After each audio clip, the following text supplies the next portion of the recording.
All right, my study is entitled I Love My Students, but I Hate the Pimpin', a phenomenological study of Umoja Coordinator experiences in California community colleges. And so just to provide a brief overview of my presentation, I'm going to start by talking about the statement of the problem, purpose, and research questions. That will be followed by the history of anti-Blackness and Black resistance in American higher education. Then I'm going to talk about my qualitative approaches to inquiry, followed by my findings, and then I'll engage in discussion. And lastly, I will talk about implications and future research. And so what's the problem? The problem is that anti-Blackness in American higher education impacts Black employees that directly support Black students' initiatives. And so the purpose of my study was to gain broader understandings of the experiences of these Black employees, namely Black faculty called Umoja Coordinators, that coordinate Umoja programs, which are Black student success initiatives within the California Community College system, and to privilege the voices and experiences of these Umoja coordinators who often go unheard.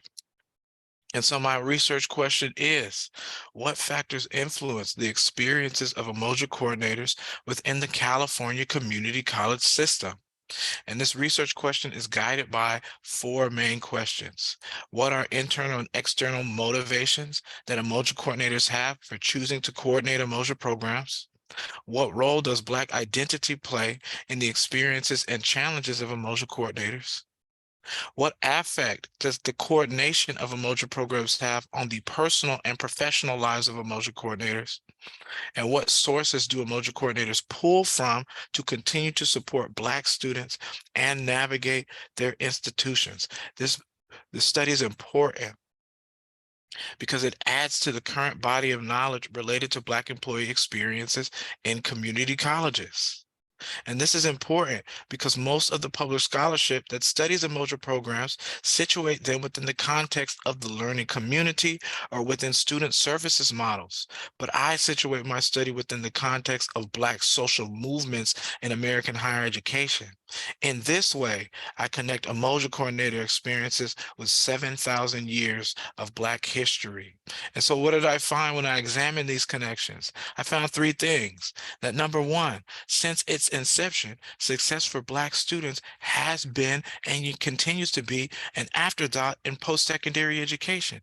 And you can see all of the scholars or some of the scholars that I referenced in the parentheses and on other slides as well, right? We all know that from enslavement to the present, American higher education has been anti-Black through policy, through procedure, through law, and through individual acts of racism. But Black communities just didn't lay down and take it. They resisted at every level by attempting to create space for themselves in higher education. And this is not simply a reaction to white supremacy, but an assertion of the Black activist intellectual tradition rooted in pre-colonial Africa. And so this table shows examples of Black communities as subjects of their own experiences within a 7,000 plus year tradition of African people who have been descriptive in their analysis of Black reality, as you can see in the middle, corrective in their critique of Eurocentric worldview, also that what you can see in the middle, and prescriptive through resistance to white supremacy and Eurocentricity present in American higher education, as you can see on the right. Which leads me to my final finding, that much of the scholarship related to Black communities in higher education either focuses on Black students' experiences or general experiences of Black employees. But what about the Black faculty that directly support Black student initiatives? And so when we look at what scholars say around the experiences of Black employees, they state that employees reported experiencing high levels of dissatisfaction in their roles. Everything from difficulty navigating the tenure process to exclusion from institutional decision-making to lack of mentorship, high turnover rates. Black communities and Black employees are saying that they're overworked. And there's an impact, lack of motivation, mental health and physical health problems, increased alcohol consumption, and burnout. And so in order to connect the experiences of Black employees that scholars talk about to my study, I had to use some theoretical frameworks. And I couldn't just settle on one, so I chose five. And so I used critical race theory as my overarching theory to examine how race, and more specifically white supremacy, informs what Umoja coordinators experience and how they experience it. I use anti-Blackness to examine why, by arguing that the what and how of CRT are rooted in a cultural disregard for and discussed with Blackness. After that, I needed ways to make sense of certain aspects of Umoja coordinators' experiences. So I used plantation politics to make sense of participants' experiences related to labor and resistance and its connection to the slave plantation model. I use organic resistance to describe participants' resistance strategies in the absence of formal Black resistance movements. And I use racial battle fatigue to describe all of the above's impact on the Black body. And so, guided by my theoretical framework and using qualitative approach to inquiry called phenomenology, I engaged in my study. And so what did I do? I conducted semi-structured interviews with 16 Umoja coordinators. This is representative of about 30% of the population. I recruited these Umoja coordinators by sending direct emails to them, and the emails were sourced from the Umoja Community Education Foundation website. And I cross-checked them as well. Of the 30 Umoja coordinators that I emailed, 20 responded and 16 were interviewed. Interviews were virtual and lasted between 1 hour to an hour and a half. And I transcribed and coded the data, 374 pages worth of data to be exact, because I need you to know my struggle. And I made sure to use bracketing on horizontalization in order to take my bias and my interpretation out so that I could privilege the voices of these Umoja coordinators. From that data, 8 themes emerged. 8 themes. And I made sure to engage in peer debriefing and member checking to ensure that these themes were consistent with what Umoja coordinators were going through. Right? Even though I engaged in one-on-one interviews, Umoja coordinators' responses were so consistent that they literally spoke with one voice. And so when I used quotes within this presentation, I did not name who said what because I wanted to honor that they spoke with that shared and collective voice. Right. And then finally, there were some limitations. The first was that I only interviewed Umoja coordinators that identify as faculty members. And so some Umoja coordinators identify as staff, some identify as administrators, but it's very few and far in between. The majority identify as faculty members, and so I went with faculty members. Second, it's my interpretation of the data due to my positionality. And so as a Black male educator from a lower middle class background, I have a certain lens by which I view the world. And that may impact the analysis of my data relative to somebody who's looking through a different lens. But I made sure to use that peer debriefing and member checking to account for that. And then finally, I did not conduct interviews in person. I conducted them virtually due to a COVID-19 and monkeypox virus, but there could have been some analysis lost by not interviewing folks in person. And so what's my setting and context? Without going too much into the history, Umoja is a Kiswahili word meaning unity, but on community college campuses, it's a service that promotes student success and improve lifetime outcomes for all students through a curriculum that is responsive to the legacy of the African and African American diasporas. And it currently operates 70 plus Umoja programs, including 3 in Seattle, Washington, and 4 within the CSU and UC systems. On the right, you can see the typical org structure of an Umoja program. It varies from college to college, but this is the general org structure. And so you have your Umoja coordinator in the center. This is the person that runs the program, and they're overseen by usually a dean of counseling or some sort of dean or director of equity, and they have a dotted line through reporting to the state, right? Umoja Community Education Foundation and the Chancellor's Office through a memorandum of understanding. And the Umoja coordinator is responsible for the counseling, instruction, and learning community / cohort components of the program. And so a little bit about my interview participants. 12 were from Southern California and 4 were from Northern California. The majority, 15, identified as full-time faculty. The majority, 13, stated that they received 50% or less release time dedicated to Umoja coordination. And so for those of you who don't know community college lingo, that means that out of their full-time workload, which is around 32 to 35 hours per week, only 15 to 18 hours are dedicated to coordinating Umoja programs outside of their general duties and responsibilities, right?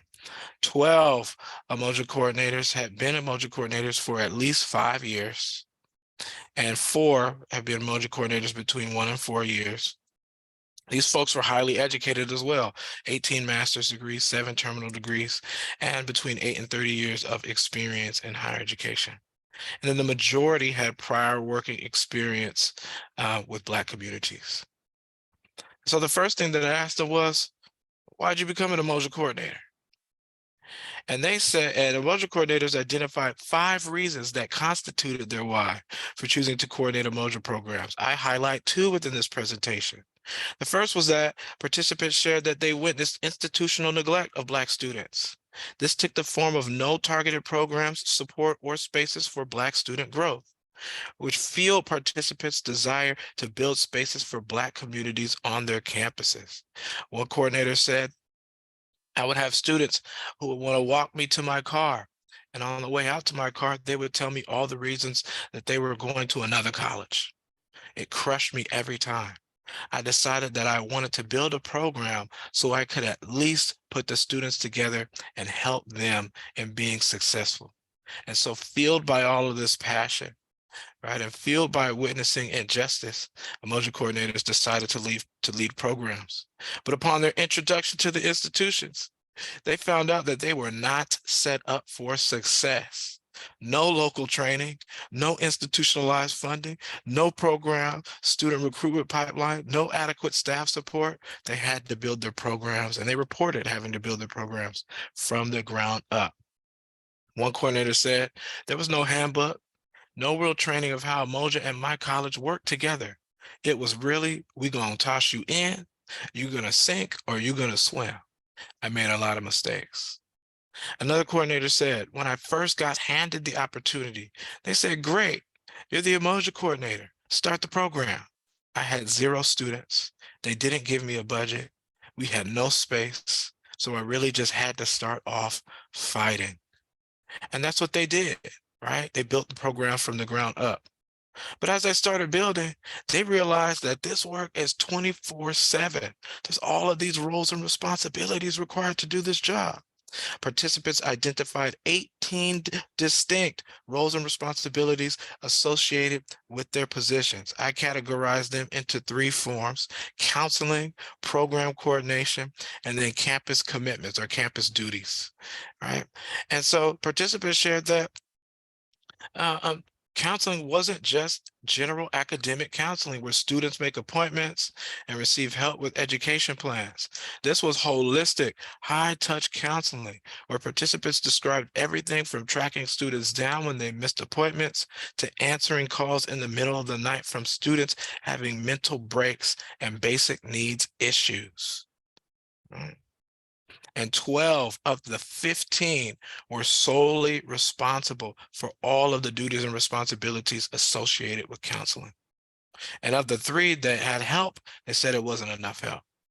Under program coordination, this isn't just planning events, right? This is multi-cohort management, budget management, reporting, student recruitment and outreach. That's like 3 jobs right there, right? And 11 out of 16 participants stated that they were solely responsible for all of the program coordination, the responsibilities.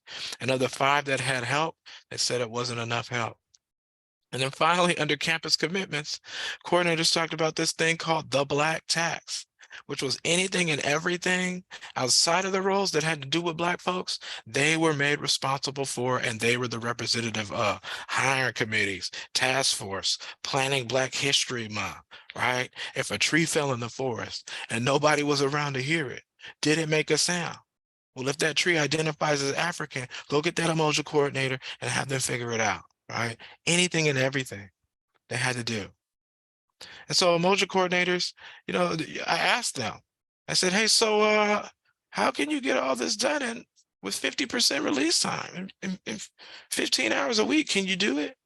And they said, Jonathan, absolutely not.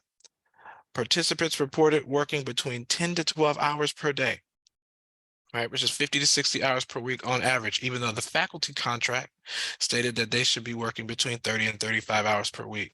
Furthermore, they work through holidays, weekends, summer, winter, and spring breaks, even though their faculty contract stated that they are in a 10 or 11-month contract. And finally, all of the Umoja coordinators stated that between 50 to 75% of their work was completed after hours. And this is the typical day in the life of an Umoja coordinator. I can't go through it all, but at the top, you see Umoja coordinators typically are getting up between 6 and 6:30 a.m. and they're not going to sleep until midnight. It's all work. And this, participants shared that this was a good day. And so with all of those roles and responsibilities, it's only natural that they would go and seek help from the institution. They need support. But participants shared that they got hit with barriers to support. Participants identified 5 barriers to institutional support. For this presentation, I highlight 3. First, most participants experienced that they were routinely denied institutionalized funding from their campuses. And the ones that did have institutionalized funding shared that it was not enough. Second, the primary means by which participants were denied institutional support was through the use of pseudo-multiculturalism. That sounded something like, well, if I got to give it to Black students, I have to give it to fill in the blank, right? Or through institutions' insistence that participants write funding proposals that participants shared were never or rarely approved. Participants called this institutional gaslighting. Furthermore, high turnover rates of deans that oversaw Umoja programs meant greater program instability because the coordinator had to continuously build relationships with administrators who may not be allies to their programs and kept passing the burden of institutionalized support to the next administrator. One coordinator said the verbal support existed, but the moment I'm asking for funds, it's like, nah, bro, write a report. Another said, I'm on D9 in 10 years. That's been tiring because you're fighting battles that you thought you won. When people leave, that relationship starts over with the new person. They don't care that the president thought your program was great. Furthermore, participants described experiencing anti-Blackness, and they defined anti-Blackness as actions and behaviors that devalue Black life, dismiss and minimize Black concerns, oppose Black progress, and perceive Black as inferior. It is structural, intersectional, implicit, and explicit, and can be practiced by all groups, including Black people. Participants describe 5 ways that anti-Blackness manifested within their roles. This presentation highlights 3. First is invisibility when it came to program and coordinator needs. This looked like the deprioritization and disregard of participant and program needs by default. Participants witnessed this by the observation of the care and concern that colleges gave to other learning communities by default. One Umoja coordinator said, the support for Puente was built in. The dean didn't question it. The dean was also a mentor to students, and there was just an effort to be involved and meet students and be with them. But for me, Umoja students were my students. I didn't have people who worked here who saw Black students as their students too. If they were invisible when it came to needs, participants shared that they were hypervisible when it came to critique. A critique of Umoja coordinators, critique of the worth of the program, and this caused participants to feel heightened pressure to perform. One coordinator said, if we're not coming in perfect, if my students aren't shining, if we're not doing the most, and if we're not bragging about it, then it's just, there's an added layer of pressure to perform. And then finally, Umoja coordinators experience overt anti-Blackness. right? And one of the ways that they experienced it was statements made about the cultural deficiency of Black people. One participant shared, "I went to my dean to talk about the white math instructor who was afraid of students. That year we had a challenging group." And the dean goes, "Well, that's too bad. Our Latino students would never do that because there's something in our culture called respect." But folks, just like their ancestors, participants didn't just sit down and take it. They resisted institutionalized barriers and anti-Blackness. Participants identified 4 ways that they resisted. This presentation highlights 2. First, they advocated for themselves and their programs. One coordinator said, "I had to fight. I joined the Senate, started recruiting on campus, going to schools, going to Black employee resource groups, creating all the network and connection." And in the absence of Black campus community allies, participants employed strategic behavior modification, where they prioritized building relationships with individuals that had access to resources to secure those resources for Black students. One participant said, "The way I carry myself in those meetings with those department chairs allows them to allocate these teachers. The way I deal with administration and admissions and records dictates if we can hold on to an early red flag. Our budget has grown for all our club activities on campus." And what's the impact? Right? Participants shared that despite all of these experiences, they were able to produce a certain amount of success professionally. Right? This looked like increased program sustainability, increased Umoja student success outcomes, increase of quality of life for Umoja students, the building of campus community pipelines, changing campus racial climate, and they situated Umoja as a model for success for other learning communities.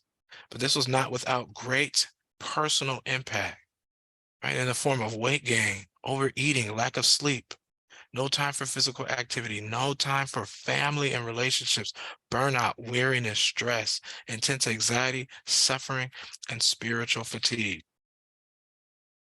One coordinator said, "My dad passed away on December 15th. I remember going to work, then going to the hospital to be with him, then coming back to my college because there was a problematic student that we had. He would only talk to me, and then leaving to try to go pick up my kids. Then I get the call that my dad passed." Here, we're in the discussion now. What do these experiences mean? I argue that what Umoja coordinators are experiencing is a cycle of institutional neglect, anti-Blackness, and labor exploitation.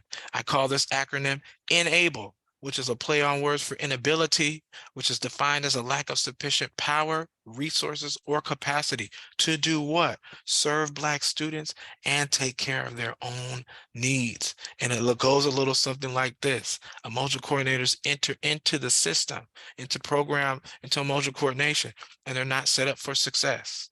And so what do? They perform foundational labor by building their programs and creating the connections and building the pipelines from the ground up. But they realize that they can't do the work of an institution. And so they ask for institutional support, but they're met with barriers to institutional support, institutional gaslighting, anti-Blackness, to name a few. And so they just don't lay down and take it. They perform resistance labor, right? By advocating for themselves, strategic behavior modification, and others. And they see some success, but there's a great personal impact. And this leads to burnout and transition. Uh, and then finally, another module coordinator comes in, and the process begins all over again. Right? And this is consistent with the literature related to Black social movements. Why? Because if we put Black social movements literature into context of the cycle of enable, we see that Black communities, upon entering higher education, were not set up for success, either through outright exclusion or marginalization. So what do? They perform foundational labor by creating Black organizations, student governments, colleges, and structures to promote access, retention, persistence, graduation, and success. But they realized that they couldn't do the work of an institution. And so they sought to get institutional support. but they were met with barriers to institutional support, anti-Blackness, institutional gaslighting, denial of resources, and exclusion of Afrocentric curriculum. But they just didn't lay down and take it. They performed resistance labor, strikes, protests, sit-ins, and the issuing of demands, right? And they saw some success, but not without great personal impact, right? Either outright firing, as we see with Dr. Nathan Hare, right? Or resignation. And they transitioned out, and then the cycle begins again. Umoja Coordinator experiences are also inconsistent with conversations around plantation politics, because we see that within the slave society model, the labor, identities, and emotions of enslaved Africans were exploited for the economic benefit of the institution. In the same way, participants expressed that their labor, identities, and emotions were exploited in the name of achieving Black student success outcomes. And so how can Black student success outcomes be considered economic benefit? Well, one could argue that contribution to success outcomes, as outlined within the California Community College's Chancellor's Office Student-Centered Funding Formula, and Black student assimilation into Western work culture and ideology, constitute economic benefit and ensure the future of Black laborer and Black laborers, respectively. Participants' experiences were consistent with literature related to organic resistance. We see that in the absence of any formal Black social movements, participants resisted in some of the ways that Black workers have throughout history, namely verbal advocacy and strategic modification, as mentioned above. And then finally, the personal impact that Umoja Coordinators describe is consistent with the physiological, cultural, and emotional coping with racism in racially hostile or unsupportive environments. And this is consistent with the literature related to racial battle fatigue as experienced by Black employees. And this is just, as you can see, just a crosswalk. So at the top, you can see the cycle of INABLE in relation to coordinators' experiences. And on the left-hand side, you can see the Black social movements literature and theoretical framework. And here's all the areas of intersection within the study, just to show that there's consistency. And then in terms of recommendations and implications, Umoja Coordinators identify 11 recommendations, 11 things that they want to see in order to build sustainable programs and have sustainability themselves. I'm not going to talk about them all. I'm just going to go through a few. But number one, Umoja Coordinators want 100% release time with 100% autonomy. You cannot deal with a full-time need with part-time help. You need 100%. It needs to be full-time. But not just full-time. Umoja Coordinators need a team of professionals, a team that's dedicated to Black student success and the success of their program. Under enhancements to Umoja programs, Umoja Coordinators need institutionalized funding. One participant said, if all I can get is $500, that's fine. I just want to have something that I can rely on each year, that I can plan around each year. And they need physical space so that students can go to spaces where they feel welcome. And then finally, under recommendations for campus leadership, participants shared that they wanted campus leaders to protect and advocate for Umoja Coordinators and Umoja programs in spaces where the coordinators were not present. And then I have some implications. I had implications for 5 constituent groups, but for this presentation, I just wanted to highlight some of the implications that I have for Umoja Coordinators. The first is that Umoja Coordinators must utilize the resistance strategies as outlined by their ancestors. One of the chief resistance strategies that ancestors used was workplace boundaries. Who would have thought that during enslavement, that's not a workplace, but you know what I'm saying, during Jim Crow, during Reconstruction, right? During white backlash, during all periods in history, Black people practice workplace boundaries. And one of the chief boundaries that Black folks practiced was rest, not working, and strategically not working, right? Sometimes to get their needs accomplished. Why? Because you cannot outwork white supremacy. and anti-Blackness. That's what the literature says, but you can resist it, right? And one way that you can do that in the absence of formal social movements is by having boundaries in your work environment, by resting. The second is just simply to consider that by saying yes to your own needs, you are saying no to the cycle of enable and rejecting the slave society model, and are modeling healthy work-life balance for Umoja students and program team members. Right?